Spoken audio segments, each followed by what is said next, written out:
Um, so happy to be here speaking to you all. I'm thankful to Bend Online, Tausif and Ijaz for inviting me. Um, so I'll try to kind of switch between Kosher, Urdu, English. And if at any point you have questions, kind of note them down. We'll have a question and answer session towards the end. So what I'm going to do is let me just say why I'm speaking about the research proposals um, and why me. And because, of course, there will be four other people who will be joining this kind of sort of sessions. And all my colleagues who I know and who have been researchers themselves, published, and have been in universities. So as I said, my name is Mohammed Junaid. I'm an anthropologist by training, uh, which is kosher, so Islamabad, Rozan. I got my PhD in 2017 from a university in the US. Before that, I had done an MPhil in India at JNU and a master's at JNU as well. So I have written a bunch of research proposals in my life. Um, these have kind of ranged from proposals for a master's thesis to for an MPhil, for a PhD in India, then also a research proposal and a statement of purpose for a PhD in the US. And now I am a professor of anthropology here in the US. So I read a lot of research proposals that people send to our college and universities. Um, and so I have, over the years, I've been helped by other people. We all stand on the shoulders of others who have guided us. I've participated in courses and classes, semester-long classes about how to, prepare your research proposal, or how to write grant proposals, which are all kind of very different kinds of proposals, but they all kind of fall into the same genre of writing. Um, this is the introductory session of research proposal writing. What I want to do is kind of give you a broader sense of what research proposal is. And then as we move on, when my colleagues come in, they will kind of like get deeper into specific components of the proposals. There will be a session on theory. There'll be a session on how to ask research questions. There will be sessions on research ethics. So my job here is to basically introduce you to this unique genre of writing called a research proposal. Okay. So of course, all of you, my sense is that you have probably finished your undergrad. At least because that's when you think of what to do next. That next is always a big question, right? I mean, whether you should just apply for jobs or you want to go for higher studies. And higher studies means multiple things in multiple contexts. It is important for you to know the difference between different kind of like how higher education is organized in different places. For instance, if you are applying for PhDs or masters in Britain, a 3-year degree from any university in South Asia is considered okay. But if you are applying for a master's or a PhD in the US, you need 4 years of undergrad education, either 3 years plus a master's or undergrad from 4-year institution, which actually has big consequences for how you conceive your research proposal.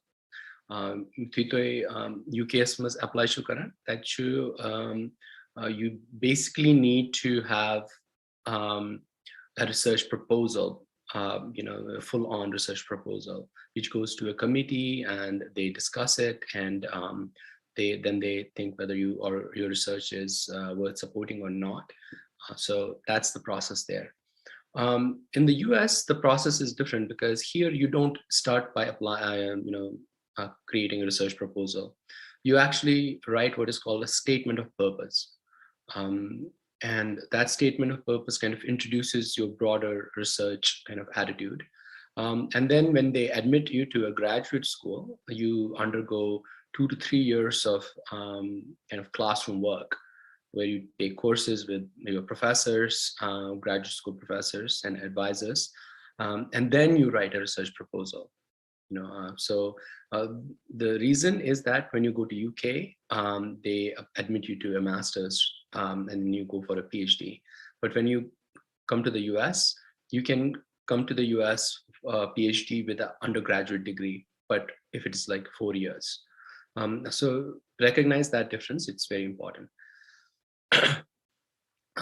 So I'm more familiar with statement of purpose, but I have also, as I said, I have written research proposals. But my research proposal, when I wrote it after 2.5 years of coursework, was kind of like an advanced research proposal where I had already done a lot of literature review. I had honed my research question. I had done preliminary research fieldwork in Kashmir, and that's where my research is based. Which meant that when I wrote my research proposal, it was expected to be at a higher stage or an advanced stage of kind of maturity. Not all institutions expect that the research questions or the research proposal will be of the highest quality. They know that research proposals may lack some things, like not the components, but they may not have read all the literature. They may not have like thought through all the research sort of whys and hows and what's of research. But they do expect that you show a fundamental sort of aptitude for research. And so aptitude haven't you basically what you're doing with your writing your research proposal, because they don't know you. Like when you are writing a research proposal to get into a PhD program, nobody knows you. You could be anyone. So your research proposal alongside your CV and other things, they are sort of how you introduce yourself to a potential graduate program. It's your first introduction to them. And you have to also remember that they don't have time. No one who works in the university has enough time to read through a lot of material that you might prepare for yourself, because you're working, you're like, it's not like competition, but you're like trying to gain their attention for if you some time, they're giving you, they're paying that this gift of time that they're giving you. So your job is to grab their attention in that brief amount of time. And that really depends on the quality of your writing, the way you frame your research proposal. And also, I mean, I'm not going to talk about the CV, but that's also very important. How you present yourself, because your CV it tells them that how you think of yourself.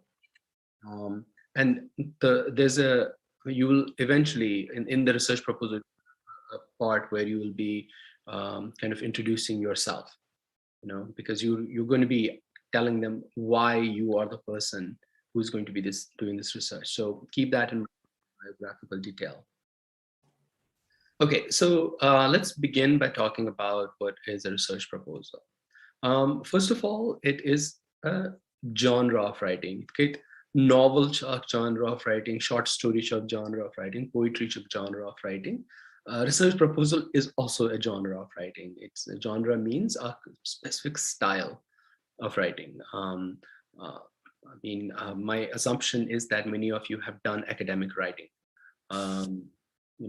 Academic writing means a specific style of writing where you are concise, you are driven by scholarly questions, you are basing your argument on scholarly arguments, and you are referencing material that is considered scholarly. um, um, it is not like a very, it's not, academic writing is not done for very general audience, although it has to be written in a way that is understandable to a general audience. But academic writing is done for experts in your field, you know. So research proposal is a genre of writing, an academic genre of writing. uh, it has different components, um, which are kind of like parts of a puzzle that, um, and they all are coherent, because what they do is, um, they ask, they answer a few questions, and this is what you have to keep in mind. Um, you ask, they tell the research committee or people who are reading your application why you are interested in something. Second, how are you going to kind of go about answering this question? And third, what has been said about this question for that, and why is there a need to kind of like further do research? And eventually, why, for instance, what kind of support you would need to reach, find those answers.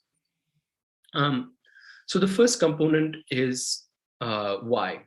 Um, Keep in mind that you're all going to be applying for graduate programs in your own specific disciplines, and they all have their unique ways of writing. Um, the research proposal may look very similar in many cases, but for instance, in science, the way you draft a research proposal is very different to the way you draft a research proposal, let's say in social sciences or humanities. Um, so keep that in mind. So let's first begin by talking about the first part of uh, why. I told you that um, the people reading your research proposal, they have very limited amount of time. So you have that first paragraph, at least, in fact, you have the first 2 or 3 lines. Um, that's your hook. That's what you use to grab their attention. If they read the first 3, 4 lines of your, research proposal, you can you can then like imagine that you have to kind of like grab, wind them up in your research proposal. Tell them they have to go on reading. Like every sentence should do the work of getting their attention. If you're successful, if they can read the first paragraph without like saying, oof, you know what is this, I'm not interested, or why are people still doing this kind of work, this is like ancient stuff, and throw the research proposal away. um, you have to be very, keep in mind that your reader, you're grabbing their attention in that first paragraph. What you're doing is like, you're describing something, research, something interesting, uh, that, and then turning it into a research question. Why we must understand something, why this is happening, um, uh, and you know uh, why this is either a unique phenomena that will expand our knowledge, or this would kind of be of interest to a very large audience. So your research, the first part of why is critical. Um, the second part then is like, um, how you're going to do something. It means you kind of look at a couple of things, like, one is what is called literature review, and then the third part is kind of methodology. They both answer this how question. Research literature review is not uh, this passive kind of description of a few authors or prominent names. Literature review is basically understanding the key debates within your field. Um, Debate, what are the debates? Like, I mean, so many books get published every year. There are so many scholars, intellectuals, thinkers, philosophers, and people within specific disciplines, anthropologists and sociologists, political scientists. Uh, when they write, they're not writing in vacuum. And they may be writing about something, some interesting place or some interesting people, but they're always in dialogue with somebody else or in dialogue within their own discipline. Some problems that have been raised, and so what they're doing is dialoguing with those problems. What a reader of a research proposal wants to see is whether you as an applicant understand some of those debates. Are you reading people simply as if they are in a vacuum, or that you're just describing a few things that they have said, or are you trying to understand a debate within the field? Trust me on this. If you are able to show that you understand a particular debate, and you know different sides of a debate, which is, of course, that debate you have to then relate to your research question, because what you're showing then is that why your research question is important is because it helps us examine this ongoing debate within a particular field, and so you're going to be part of that conversation. हर कहाँ research university shasan tim chi yasan ke to igisiu paga banin after you're done with your PhD to igisiu contribute current discipline as much panis field as much to igisiu banin intellectual heavyweights, so that you are actually part of this debate. Because if you're not part of that debate in a field, then you're not part of the field itself. Then that's just like a waste of time, unfortunately. So what they want to see is whether you are going to become part of the debate or not. So that's the part A of the second part of the application. As I said, the first part is why question, research question. We'll come back to that in a while. Second is how you're going to do it. And then part two, literature review, which is basically understanding the debate. Second is the methodology. Harka research question is asan. It has to be open. It can't be a question which you can't find answers for. It has to be a question that you might find answers for. You will be able to find answers for. And research question is, when I say it is open, it means that you have not already answered it. You want to understand it. You want to answer it based on research. That's what research is, trying to find answers for interesting problems. If you already, in your narrative or in your research proposal, show that the answer is this, then there is no need for research. So you have to have the kind of question you are asking has to be one that you don't have an answer for, but one you can find answers for. Broader philosophical questions like, why do I exist, or what is the purpose of life, what's the meaning of life? Those are not research questions, because unfortunately it's not possible to find answers for those questions. I mean, so many have tried. You can philosophize, you don't have to be at a university to answer those questions. The kind of questions that you are going to be asked must have answers. And that's what you do in methodology. In methodology, you systematically show how you are going to kind of go on and find answers. That means kind of like um, showing some familiarity with research methods, like would you be doing surveys, interviews? Would you be like going into the archives? Are there particular archives? Like if you're, and I'm here specifically talking about European universities, like are you going to go to the British Museum? And what kind of resources you will need from there, you know? So those are like the methodology. Um, Finally, what you do is you, in your research proposal, you kind of show the significance of your research. Like, why would an institution pursue some kind of research? How will it benefit? Either whether your research leads to answers that might break a research problem, a long-standing problem, or contribute to knowledge a field. Within a field is important, or will it result in some kind of a policy of I don't know, the government or something, or that will help people. Those are kind of um, consequence, or how you are, if you are like advocating for a people, um, how will your knowledge kind of help them,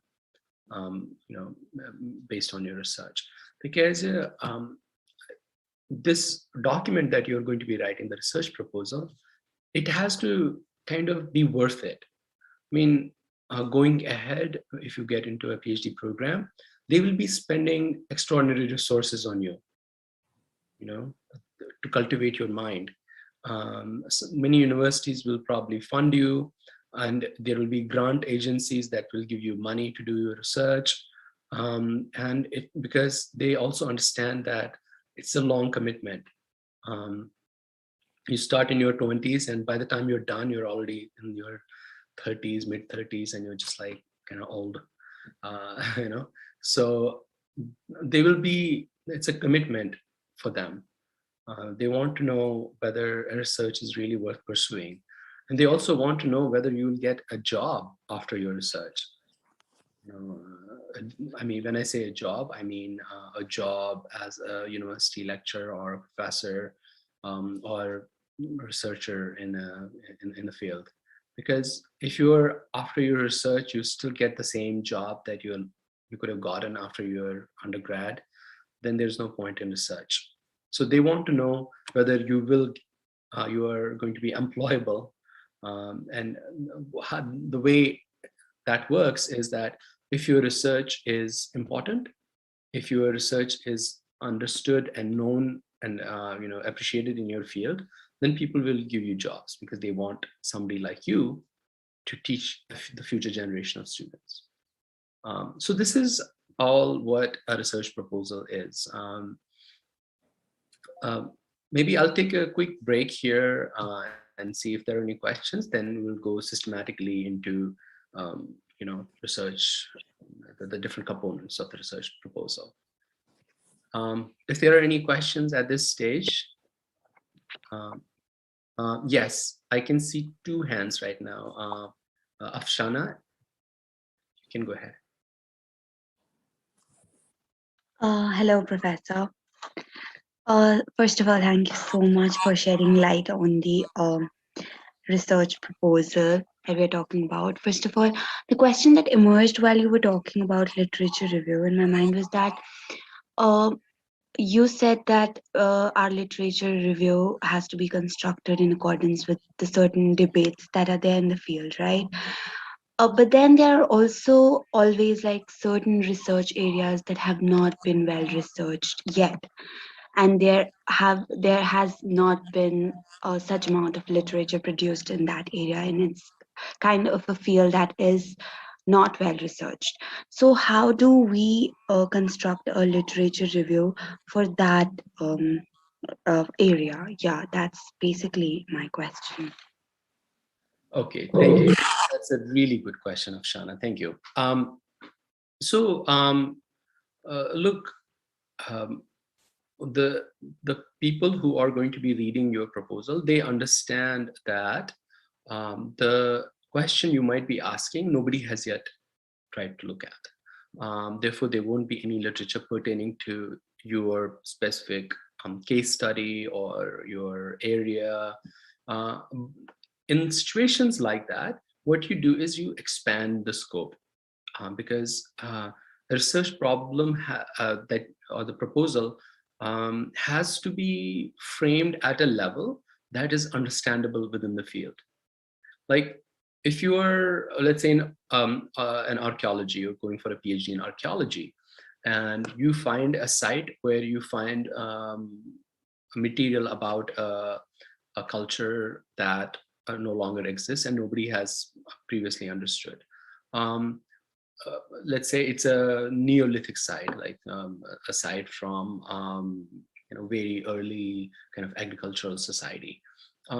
Then what you do is you kind of look at literature on sites in Neolithic era that in elsewhere, not, let's say, not in Kashmir or not in South Asia, but elsewhere, which show similar things, which show similar finding of similar objects.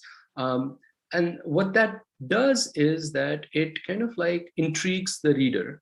And it tells them that here might be the missing components of a puzzle that professors, doctors, this and this have talked about in this literature.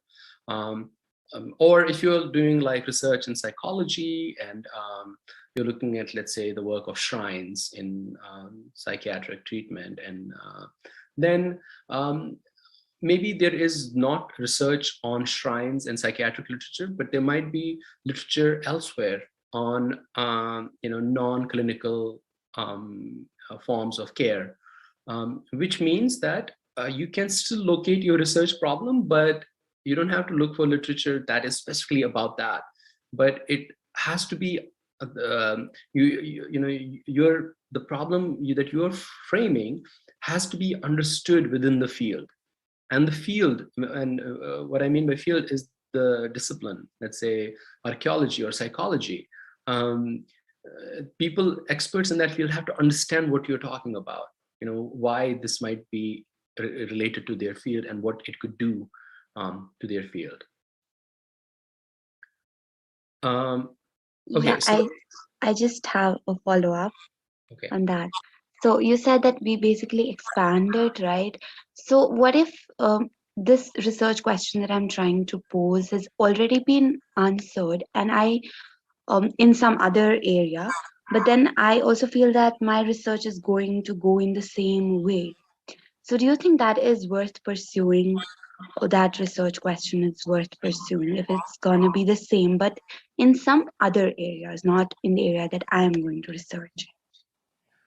Um, Sometimes it is worth pursuing.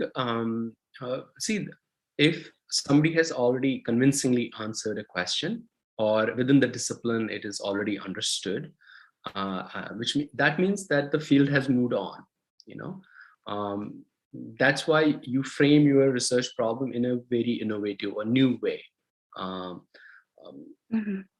Alternatively, if, for instance, you're wondering whether a certain research problem is worth pursuing, then you have to show in your research proposal why a certain problem or a type of problem still needs to be answered, because Mm-hmm. while there is previous research on questions like this, they do not take into consideration ACP. Yeah, yeah, And so you have to frame your research proposal in a very innovative way. Otherwise, it will be repetition, and mm-hmm. they might not understand why a certain old problem needs to be revived. Yeah, yeah, got that. I got my answer. Thank you so much. Okay, Rizwan. Assalamu alaikum. Thank you so much. So I have a couple of quick questions. The first thing is you mentioned about the difference between how to apply for a PhD in the UK and how is it very different from what you do in the US.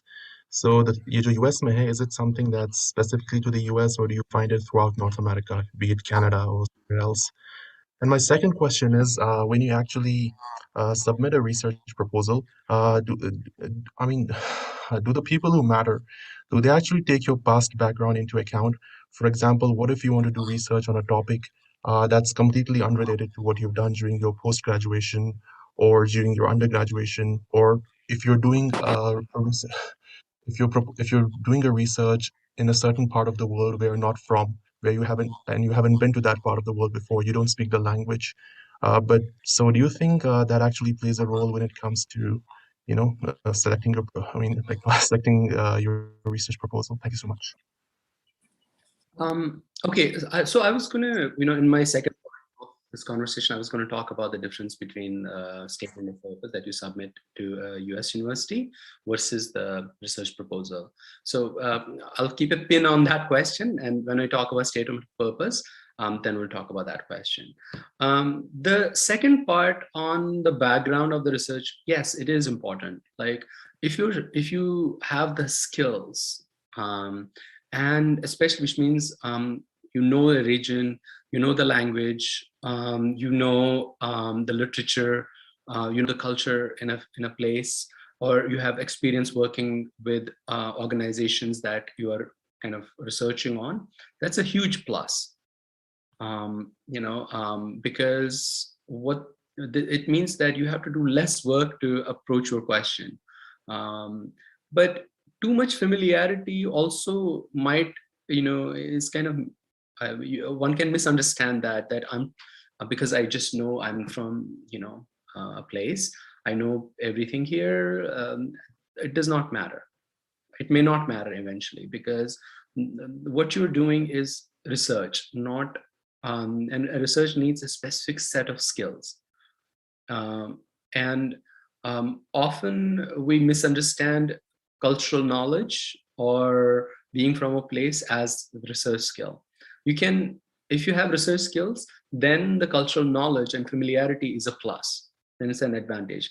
But cultural knowledge without research skills or aptitude for research is not going to be useful, because you can still learn about a culture, but you may not develop research skills if you cannot show that in your research proposal. I don't know if that was your full question, and if I answered it at all. It was really helpful. Thank you so much. Okay, but keep in mind, I'll talk about the statement of purpose in a little bit. So Asia.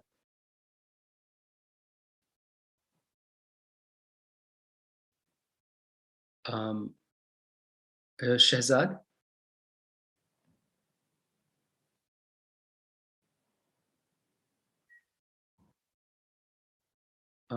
I can see a few hands up. Furkan. Yes, sir. Assalamu alaikum. Yes, sir. My question is that once a student is intended to go for the research, one of the important things is their hypothesis, research hypothesis. So, what do you think that what a researcher need to focus on while formulating a research hypothesis, which later on either he has to accept it or reject it? So, what are the things that a researcher need to carry in mind? Yes, so research hypothesis is the same as research question. Hypotheses means, okay, I think many of these things you learn when you take courses in research methods. So there is theory, which you will learn about next week, or maybe tomorrow with Goldie. There's theory, there is hypotheses. Hypotheses means that you are posing a question and you are assuming that a question can be answered based on what you are proposing in your research proposal. And if that is the case, then it becomes a part of the theory, if you are able to kind of answer that. But a hypothesis, as I said, has to be open. You have to be open to the idea that you may be, your hypothesis may be wrong, but it cannot be a out of the world hypothesis. It has to be based on some sort of solid study, or not a study, but it has to be based on a really coherent, concise understanding of a phenomena. So um, as you know, hypothesis means hypothesis below the thesis. Hypo means below, thesis means the argument or the theory. Below the theory, you are, when you're posing a question, you are proposing that this will be answered in these many ways, or you're proposing maybe this might be the answer, and you are going to look for whether this is true or not. But that question, the hypothesis has to be interesting. That's what is important. Interesting to people in the field, because you have to assume that they've already done a lot of research. You're trying to tell them that what you are going to do is worth their time. Yes. Okay. Thank you. Thank you. Okay. So Asia says she has some issues with the mic, answering through us and not answering to me.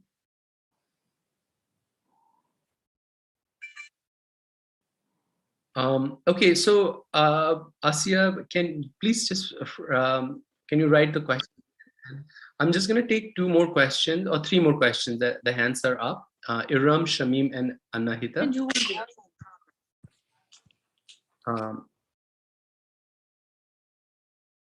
Iram. Assalamu alaikum. First of all, I congratulate the parent team who has taken efforts to conduct such workshops. Actually, I have finished my PhD, and when I did my PhD, I started in 2008. It was very difficult. I did in Delhi, and I had no senior, no junior, and even my research guide, he has no idea. So in India, the PhDs are like that. And when I went to Delhi, I had some high aspirations that I'm leaving Kashmir, and there is some noise in the background. Okay, so things will work as wonders for me, but nothing short of that. So I feel so much happiness that these things are coming and from the younger generation and the people who are outside and they are willing to help their community, because what happened, there were many people who were studying outside or abroad or who had some insight, but they were not they can share upon experience, or they could help if you had a difficulty and if you would ask. उनमें वो नहीं था कि तुम कर हमको मतलब उस टाइप का इंसाइट देते. So Savar was doing things all alone. Okay, so my question is, okay, this is like the tertiary part. My question is, I get difficulty in writing research papers because I'm concentrating on. I had a long break because of family issues, and I'm now starting again. Junaid, I have some issues while writing my research papers because every time I cannot do a statistical thing, there I get stuck. If I have to do that review papers and etc. Can Okay, I? thank you. May I say, Iram, because this session is focused on a research proposal, and there are so many of these people who want to know about it, I'm very happy to meet you separately and we can talk about research paper. I'm always trying to help Kashmiri students and PhD people who have done their PhD. I have same problems writing research papers. So let's talk separately about that, because mashallah, you're already done your PhD. That's a great achievement. Okay, Junaid, how can we contact? Is there any separate? Yeah, Junaid, let me come in here for a bit. I'm sorry to cut you. So with regard to Iram's question, because we have our associate instructors over here as well, inshallah, once your session is done, there'll be a brief run through about the basic features of academic writing that I was telling you before that. So it's about what are the basic features that they have to keep into consideration while they're actually trying to construct an argument or build their research. So there'll be about 10 or 15 minutes of run through that. But then in case you feel that there are other questions as well and you need some detailed answers for them, I think Junaid's email is always available publicly, so you could write down to him. Please And do we'll make try to it. keep add these things in future as well, inshallah. And the next sessions that are coming about structuring and constructing arguments, maybe they solve more questions with time, inshallah. Okay, so Thank you, Professor. I'm just gonna ask two more people, Shamim and Anahita, and then take the other later. I am audible, sir.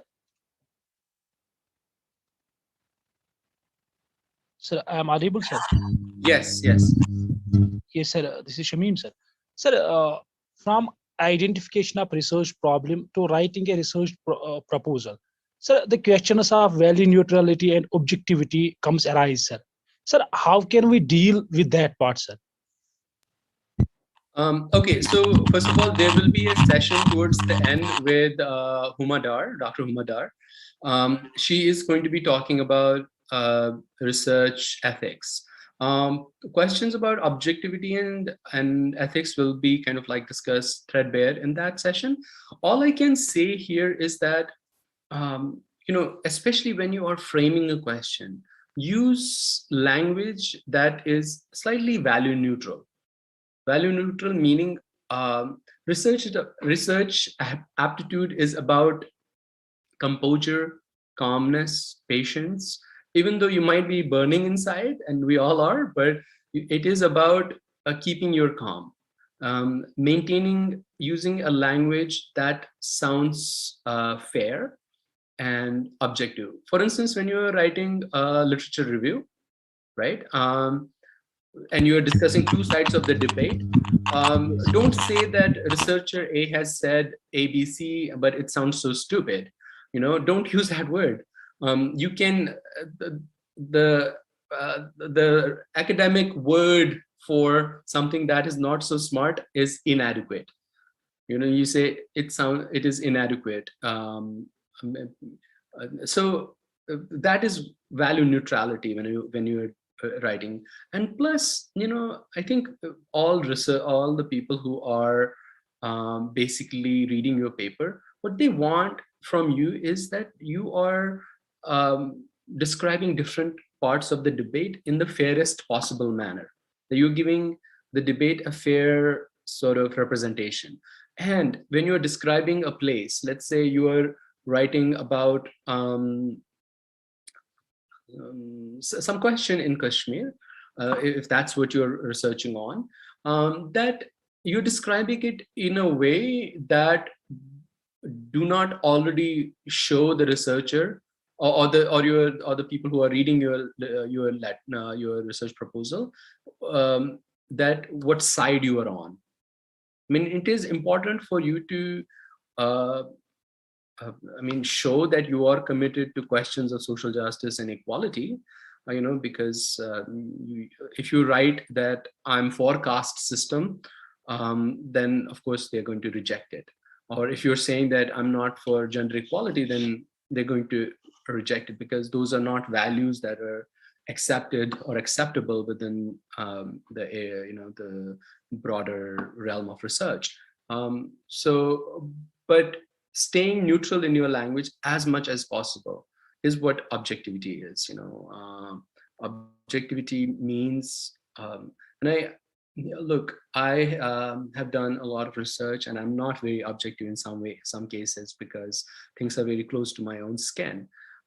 It's about people I know and whatnot. So it's not always possible to be objective, but your work carries much more weight. Your words carry much more weight if you at least show that you are dispassionate. You're like contributing to knowledge. Your goal is not advocacy right away, or you're not like trying to say something that is going to that is already kind of compromised by your own political opinion. So that's how this field of research works. Okay, so Anahita, and then I will talk about a statement of purpose, and we will return back to Q&A after that. So Anahita. Yes, hi, thank you. Thank you for listening to my question. I wanted to ask that how feasible is it to do interdisciplinary research, and how do we decide like which of the departments to apply for? For example, if I want to do something which entails to both political science and history, or for example, political science and sociology. So like, how do I decide, like, should I apply, what departments should I apply to? Like, do I apply to the political science departments in the university, or do I apply to sociology departments, or do I apply to both? So yeah, that's my question. So I think it is always advisable to apply to a particular department. Like, and I advise students to apply for recognizable departments like sociology, anthropology, political science, history, English literature, comparative literature. These are all recognized fields. Then there are also interdisciplinary fields where, or programs where you have like gender studies and things like that. Those are interdisciplinary fields, and the possibility of like getting a job after your PhD in those fields is slightly less, because there are many more departments in sociology than there are, unfortunately, in gender studies, or in peace and conflict, for instance. So what I would suggest is that you focus on mainstream disciplines. All research proposals need to have interdisciplinary character. When you are like doing literature review in your research proposal, you don't necessarily have to pull research only from that field. I mean, it would be a good idea to pull previous research from that field, because that tells your committee that you have a broader understanding of what the field is. But then you can also, like, if you're like talking about women in the French resistance army during the Second World War, that's a hypothetical question, and how they managed home economies while being on the battlefront at the same time. Now, this is a research question. If you are, you can like draw from war studies, political science, history, the different scholarly works that have been done on this question. But the way you frame your question has to be understandable within the field. Like, for instance, if you are applying to anthropology programs, we would like to know that you are not simply kind of interested in going to archives, that you're not simply reading older texts and that's it. We want to know if you want to do ethnographic work, if you're going to spend time with the communities that you're going to work with.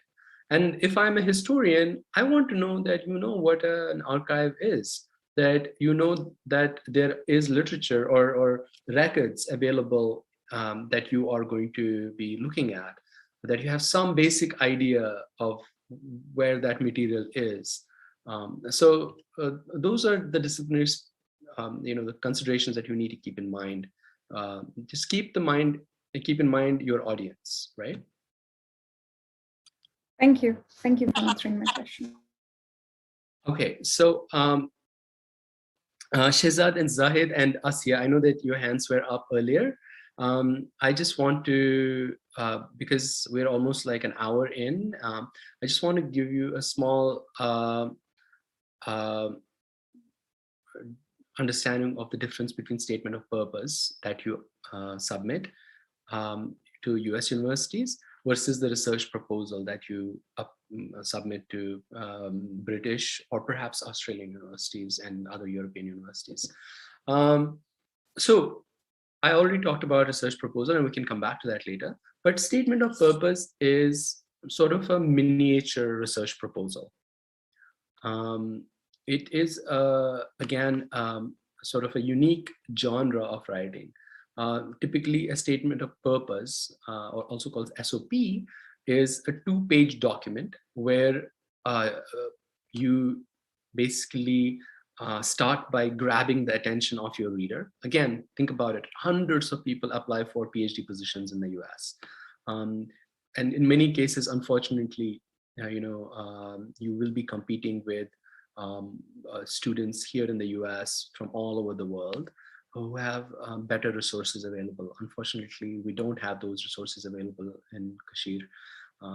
We don't have people who can tell students to prepare for a grad school like way much, in advance.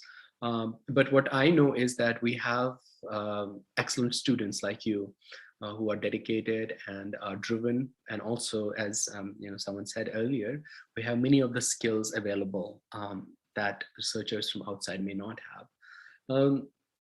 So statement of purpose is the key document you submit alongside your CV, your written essay to a PhD program. A statement of purpose is like you start by grabbing the attention of your research, your committee, telling them what got you excited about research. Not necessarily about a research question, but what got you excited about research in the first place? Why are you interested in doing research? It may be something that you saw, something that you have understood based on your experience. Maybe you were working with children in a setting that enabled you to kind of like ask a research question. Then once you kind of grab their attention with that, you tell them, who you are. Not like, don't say things like I'm dedicated and bright and brilliant, because that is self-praise, but not introducing yourself. You introduce yourself through what you have done. If you have worked, let's say, for 2 years with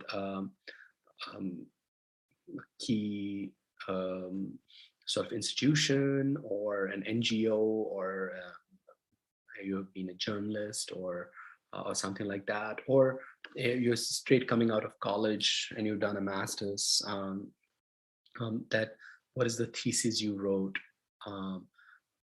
So you introduce yourself through your work, but it has to be related to your, what you said at the beginning, what got you into research in the first place. Then second thing you do is kind of talk in your statement of purpose, you talk about some of the interesting things in the field that you're applying for. Like you have been inspired by the debate between on post-colonialism, let's say, and you are looking at how post-colonialism kind of describes all of these things, but it fails to take into account that there are still zones in the third world countries that remain under previous forms of control and whatnot. And then you go into talking about why you are interested in a PhD program. Let's say you are applying to Princeton or to Stanford or Arizona State University, that why you are interested in applying for a PhD program there. Who is there, whose research you have read, or whose research interests kind of match your research interests. And then finally, as a conclusion, you must also state what you want to do with your research. Like, are you going to go back to your country and help people, or are you going to try to become a professor in your field, or continue doing research? What is the aim of what you're going to do? Basically, all of this, it's actually going to be done within 2 pages. Do not write a long essay on yourself. It has to be coherent, and it has to be written in in a language that is understandable to the general audience, but also keep in mind it is academic writing. It has to show that you are very careful with your words. You use your language in a way that is, um, you know, that is dispassionate, value neutral, and shows what a dedicated person you are through your words. Instead of saying you are dedicated, show it. Instead of saying that you get work done, that you get research done, show it how you have gotten it done. Instead of saying you're brilliant, show it through your ideas, because statement of purpose is like basically your best ideas put on paper. Show it how you are brilliant. Don't say it, you're brilliant, right? So with when you're applying to US universities, you submit a statement of purpose, you submit a CV, and CV is also, it's a work of art. Honestly, you have to think about CV as when you submit a CV to a job, it's different from when you submit a CV to for research. And then you submit a written essay. You must write an essay, for instance. It doesn't have to be published or anything, but it should show, it could be like 15 to 20 pages of something that is, full of good, solid ideas. It's coherent, it's readable. And then, basically the application. I mean, thankfully, many of the universities are no longer interested in, what is this called? Forgetting, I did it myself, but I forget it. Those GMAT or not GMAT, GRE, sorry, yes, GRE. They're no longer interested in GREs for now. And to be honest, like those things, unless they're just like pathetically low, like you did a GRE and you scored like 300 in the English language test or comprehension, then they would be like, okay, this seems like this person does not know how to write basic things in English. And so there's less possibility, even if they might be bright, but they may not be fit to study English literature. So they don't look at those things. So just keep in mind, so what they look at primarily is when they open the package, the first thing that they see is the statement of purpose. So it's a letter that you have written to the admissions committee, University of California, Berkeley. Dear committee members, then you begin your narrative. So it's a letter that you write to them, and you get them excited about you, excited about your ideas.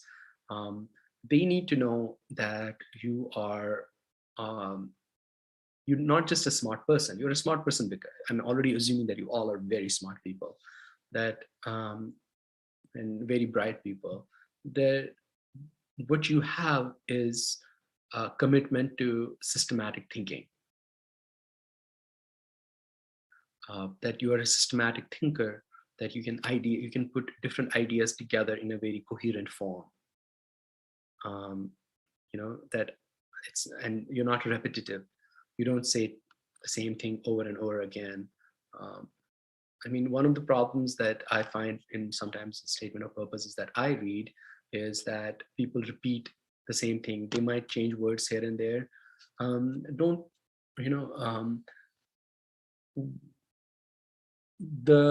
Don't try to ever assume that your research, the committee that is going to read your applications, that they're not smart, that they will not catch things like that. Some basic mistakes might cost you an application. Yeah?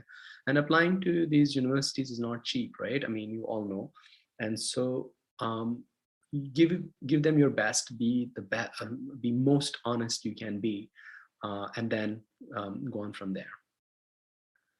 All right, so I'll just stop here again, and can I see if there are any questions? You can raise your hand, but I can see one for now. So I'll begin with you, Vasita. Yeah, thank you, Junaid. Am I audible?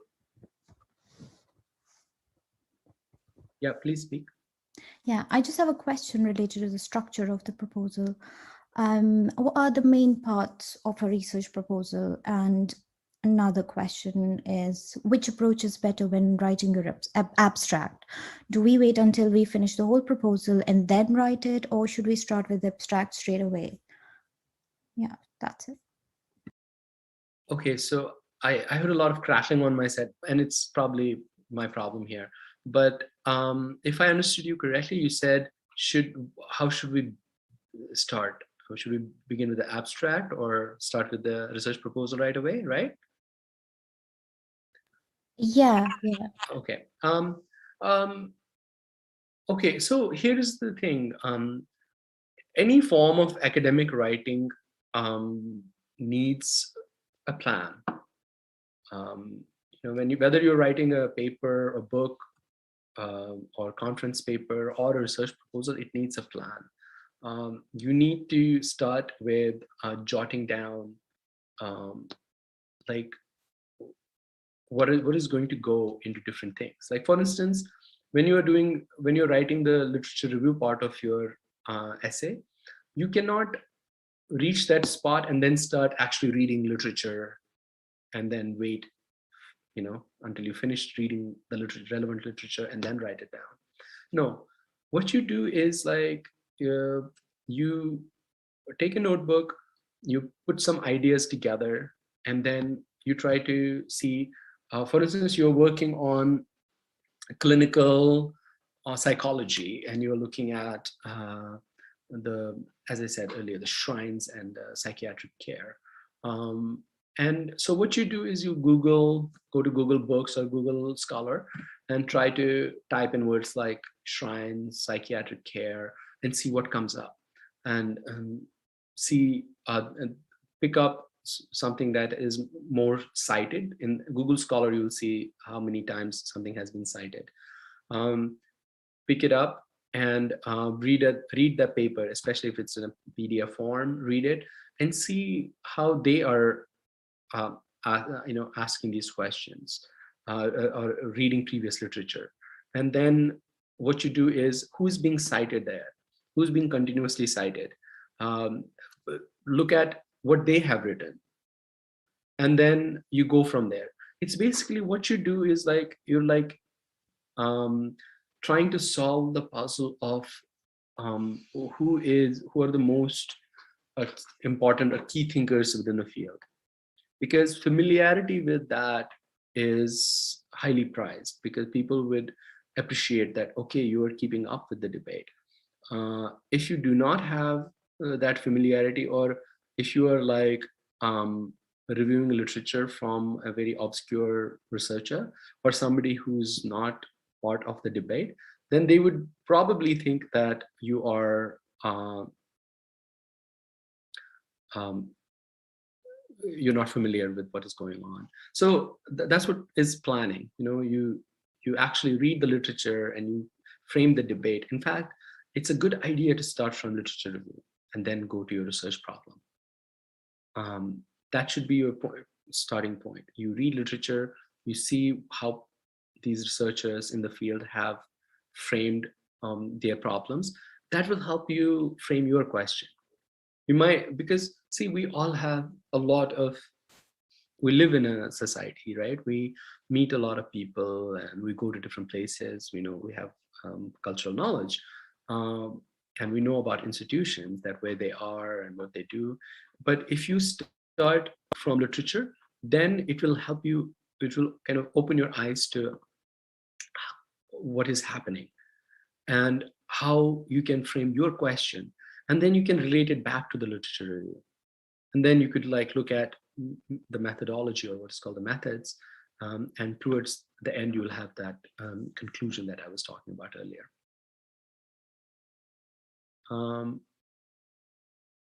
Well, thank you. I had another question, which was about the main components of the research proposal. Sorry, what was the second one? It was the main component of the research proposal, the whole research proposal. Unfortunately, I can't hear everything correctly. Could you just type it in the chat box? Yes, of course. Just quickly. Okay, so Tausif is saying, could you also please tell them a little bit about who to choose as referee? Ah, okay. While Basta is like typing her question. So, I mean, in the US, referees are basically advisors, so research advisors, who would be someone, you know, who you want to work with. When you are looking for a university that you're applying for, go through their um, department website, look at the faculty profiles, see, often what happens is that faculty profiles will show research interests. Let's say you're applying to sociology of medicine, or you're interested in like drugs and neoliberalism. And you go into the faculty website and you look whose interests match closely yours. If there is someone, if there's no one in the department whose interests match yours, then it is it might be a waste of time to apply there, because nobody wants to do that research. So look at different researchers within the department and see, and also be aware, like many of them are not taking research students. Some of them might be taking research students. Like there might be a professor who's like 75 years old, is continuing to teach, but is no longer taking students. That don't say in your statement of purpose that you want to work with professors or doctors A, because he or she may not be there by the time you're there. So look for researchers who are still kind of active, and make sure that their research interests broadly overlap with you. Look, the one thing you need to keep in mind is that many professors are actually looking for bright students. They love to work with students who can do brilliant research, you know. And so it is about you presenting yourself in the best possible manner. And second, kind of making sure that they are actually interested in the kind of research that you are. Also, like, reach out to them before applying. Like, you know, why waste a full application and then waiting for them to see it? Like if you, let's say you're applying to University of Delaware in the US, and reach out to a professor whose work you're interested in, and then tell them, you know, I'm planning to apply here at your university, and I'm interested in your work. Do you think you are taking students, and would you be interested in, is it a good idea for me to apply at your institution? They might say, yes, please do apply, or they might say, don't bother. So because that saves you effort and time and money. Okay, so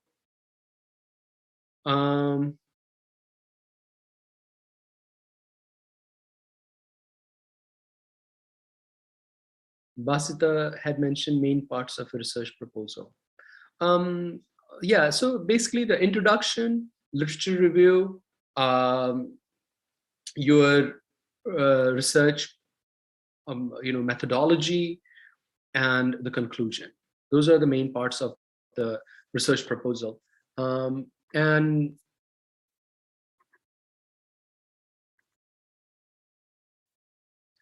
maybe a key part of between research, you know, literature review and introduction, you could have a section called background and significance. You know, background and significance part gives you a way to describe slightly more in detail what you're talking about, and significance shows why your research is important. So those are the 5 elements: introduction, background and significance of what your research planning to research, then literature review, then method or methodology, and then conclusion. Okay, so Ikra said, could you please suggest some writing practices techniques that can help in keeping your texts concise and omit jargons? Yes, that's an important thing. As I said, academic writing uh, is so precise. I think everybody in academia who's a serious researcher um, really likes the form of writing that is precise, that conveys an idea in the shortest possible number of words or the smallest number of words, that avoids jargon. Jargon means like dropping heavy words without where there is possibility of using more better words or easily understood words, and also not name dropping.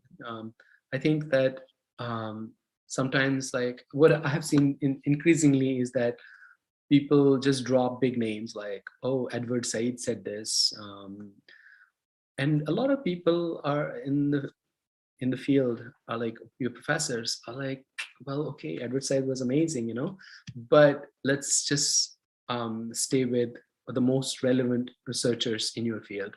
Don't drop big names. And here, this is a place where you actually are interested in ideas, not who you know or whose work you've read or who you think might is a big name and people will be impressed with that. So okay, so Rizwan and then Afshana. Oh yeah, thank you so much. Am I audible? Unfortunately, on my part, there is some issue going on with my sound. So, but go on, I can hear you still. And if you don't mind, like you could also type your question in the chat. Yeah, let me try again. Am I audible now? Yeah.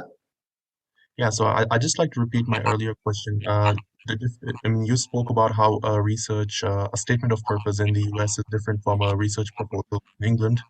But I'd like to repeat my earlier question. Does this apply to US or throughout North America and Canada and elsewhere? And the second question, it's more of a request, I mean, do you mind later on plates or samples, of a perfect research proposal or statement of purpose? Yeah, thank you so much. Okay, thank you. Now I understand your question. So statement of purpose applies to the United States. I'm not very familiar with universities in Canada. I think Dr. Idrissa Pandit, who's going to be speaking to you in a couple of weeks or so, she did her research in a Canadian university, so she'll be better able to tell you the differences in the system. But I know for sure that in England, you submit a research proposal when you're applying for PhD.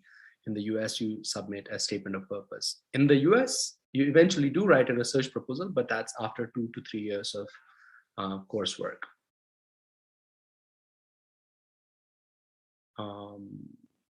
Was there another part of your question that, again, I'm missing? It wasn't a question, it was a request. Oh, example of a perfect research proposal. Samples.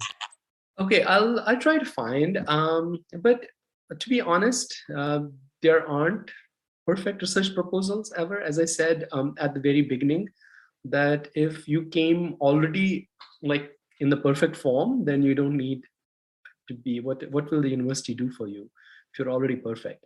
And the research proposals are often hard to find online. You can like look at research proposals that people have submitted as an example to structure your argument, but it is typically hard to find those research proposals because everybody keeps their research proposals kind of under lock and key because they think that it's their idea, and and it's like the path to the future, and they don't like to share these research proposals, which is to my mind understandable because it takes a lot of effort to write a research proposal, and you want your research proposal to be unique, and so we don't find them online. But you can still you can either search, or I can do that for you and try to see if there are any examples.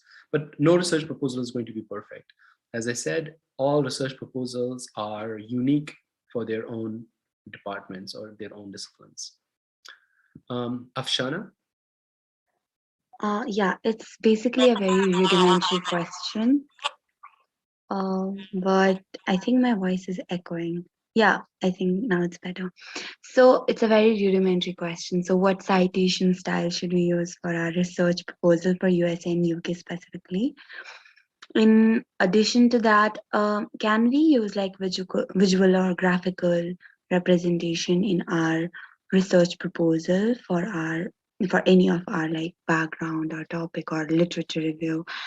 My third question is if we have already done some research in an area, say for instance in masters, and we are applying for a PhD, so can we include, and we are pursuing our PhD thesis in the same research area, so can we include our own research that we've already done in our research proposal to continue the debate or put forward what we have actually done before this? Yeah. Okay, let me answer you from last question forward. Yes, I think it's a great idea to continue your research from your master's, and because it shows consistency that, you know, master's is a different kind of thing than a PhD. Master's is mostly literature review. You don't actually do so much research. You might interview a few people here and there, but it's a shorter program, and so you're not writing a dissertation. You're basically writing a short thesis at the end of it. So it would be appreciated that you are kind of continuing your research, but you're, with PhD, you're expanding the scope of your research. You're bringing in, you're showing why your master's kind of led you to ask even bigger questions, you know. So yes. The second question was about, can you use visual material? If you're like, for instance, applying to fields like art history, or you're applying to fields like visual anthropology, maybe it's a good idea to kind of send an example of what you're looking at, you know. But most of the material that you're going to be doing is written material. It's always, I mean, they want to see if you can describe a visual element. I mean, isn't that the key too, you know, like showing a skill where you can describe something and in a way that it kind of creates the picture in the mind of your reader. So focus on that. I think writing would be the key. But also remember, as I said, if you're writing a statement of purpose or a research proposal, you always have limited word length and, you know, number of pages. You can't expend a lot of that on putting in pictures or art form and stuff. Can you repeat your first question? I was still hearing the crackling. If you could just mute yourself. Yeah, so it's better. Yeah, it was just citation style that we should use for UK and USA specifically. Yeah, just a rudimentary question. I didn't know about it. Okay, yes, citation. I think that if you're applying to humanities, like let's say literature, comparative literature, English literature, or any other humanities, you should use MLA style, Modern Language Association style. You can write it down, you know, MLA.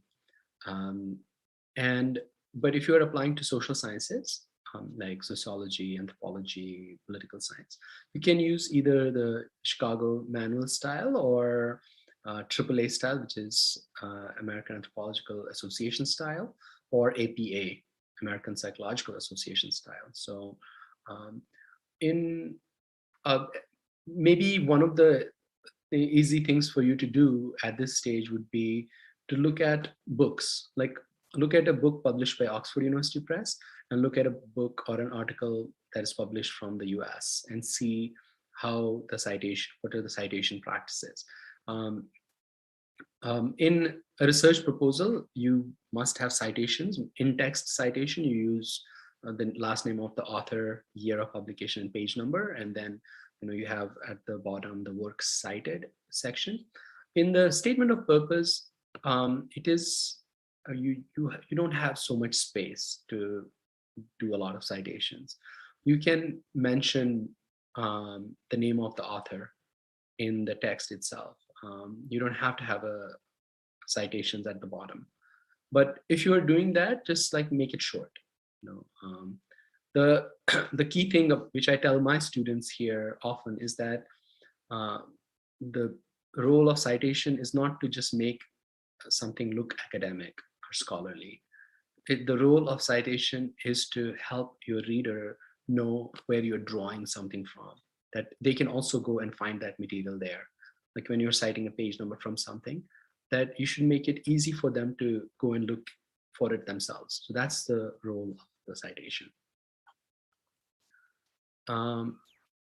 Thank you so much. That really helps. Thank you. Okay.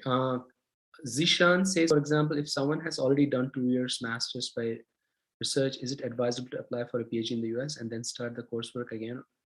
Yes, I think so. If you are applying to US for research, you need to have a master's degree, because in South India, the university system is 10 plus 2 plus 3. In the US, it's 12 plus 4. So you need to have that 4th year. You can't apply with 3 years. And in any case, if you get into a US PhD program, they will make you do 2 to 3 years coursework. There's no out from it, because unlike in Britain you start research right away, and that's why you finish in Britain sooner. In US it takes longer, but what they do is they want to make sure that you are trained very well, so you have all the professors in the graduate program kind of teaching you, and there will be exams, 2 years, and they're called comps. You will have to pass it, and then it takes, once your research proposal is accepted finally after maybe 3rd or 4th year, then you become a PhD candidate. Before that you are a PhD student, then you become a PhD candidate, and then you begin to do your research. So it's a kind of a lengthy process, but trust me, it's very rewarding. Okay, so Asif asks, and what will the conclusion part of the research proposal precisely be about? Is it the sum up or of our research proposal, or assumed conclusion of the study that we will be going to take forward? I know that Ikra had asked this question also earlier. The conclusion has to be 2 things. One is that you just sum it up, as you said. Second is the significance also. And mention again, like emphasizing the significance of your research, the key elements of what you have said previously, and the finally you kind of describe why, if you're applying for a University of Oxford or Cambridge or Nottingham, why being there will help your research. Show them why it is important for you to be there in their institution or doing research with somebody for this to work for you.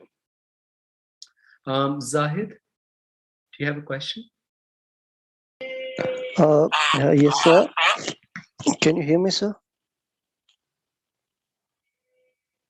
Am I audible? Yes, he can hear you, Zahid. Please go ahead. Thank you. Sir, I wanted to ask that how to deal with a historical problem or historical research, because I think that it's very different kind of research from other fields, like research related to sociology or ethnographical research or anthropological, or research related to political science. And my second question is how to find a significance or scope of a problem related to history, like for example, dealing with ancient, medieval, or modern research. Thank you. Okay. Again, it's the difference in methods. In political science, people do a lot of surveys and look at data and things like that. It's often political science has become a highly quantitative field in the US. Anthropology is a highly qualitative field where people do ethnographic research. They go into the field for several years and collect data on their own. They do interviews and focus groups and all of those things. In history, the key method is archival research. History, key debates on history deal with the records of the past, the record that has been left by previous generations. So if you're doing research on, let's say you're doing research on a particular period in Kashmir's history, let's say the Sultanate period, what will you do? You need to show, first of all, that you can find the archives. These archives could be like the tarikhs or the tazkiras of that era. Then you have to show familiarity with the language that that material has been written in. So if you can speak Persian, for instance, then it's a great advantage. Now, I know that there are people who have done research without knowing Persian on medieval literature, but then they have to hire someone to translate it for them. It's an extra step. So you have to, in your research proposal, show that a historical problem is important enough for the history community to be curious about. Second, you have to show that there is a way to do it, which means that you can find records in the archive. I mean, there are archives of different types, right? There are museums, there's, for instance, British Library or the National Archives in India. Some of them are not available. Like, many parts of our history are not available to us because they have been taken away. There are also personal kind of libraries. People have their own, for instance, if they have, like, if you're looking for Shajre Hayat, that we in Kashmir have, some families have, you can talk about those in your proposal and show that you have access to them and you can read them, and they have to relate to your question, because your question must show that you can find those answers that you're looking for in the archives, and you have access to those archives and you can read them, right? So that's how you frame research proposal in the discipline of history. Okay, so in the chat, how does a research paper differ from a research proposal? How to write a good academic research paper? Okay, so again, as I said earlier, research paper basically comes at the conclusion of your research. You basically share your sort of findings with the broader scholarly community. You show why your question was important, what you set out to do, how you did it, and what you found. As opposed to that, a research proposal is the beginning of the research, where you are basically trying to show what you want to do, wish to do, and how you will go about doing it, and what others have said about it. So another question from Ikra is that, could you please share your email ID in the chat box? Okay.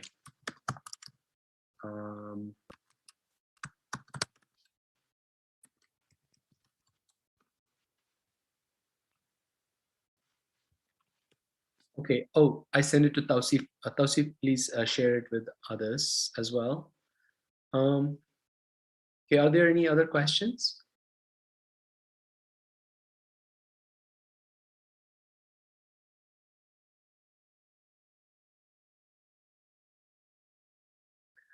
Okay.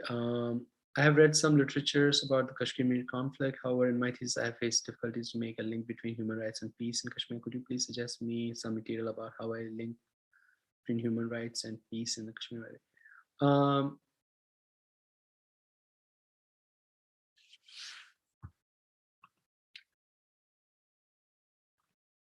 Well, I think that there is a lot of literature that, for instance, critical Kashmir studies has come up with, which has done precisely this kind of work.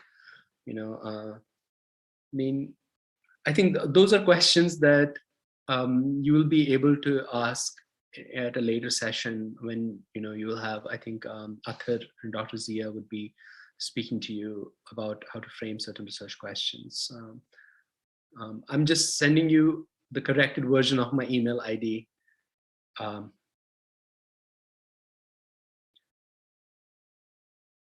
there any other questions?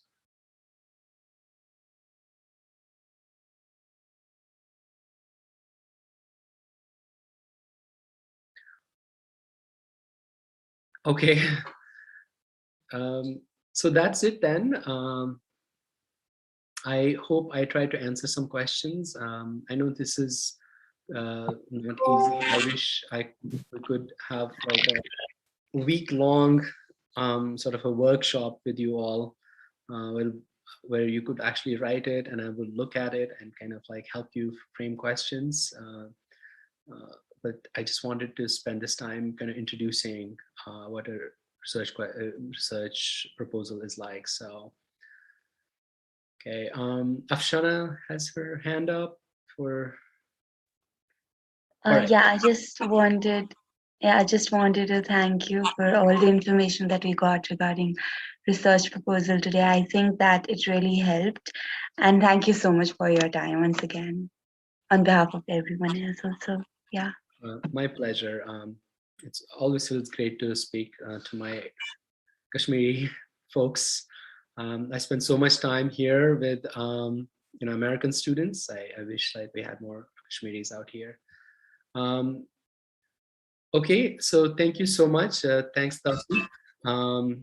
Let me know how the other sessions go, and good luck to everyone.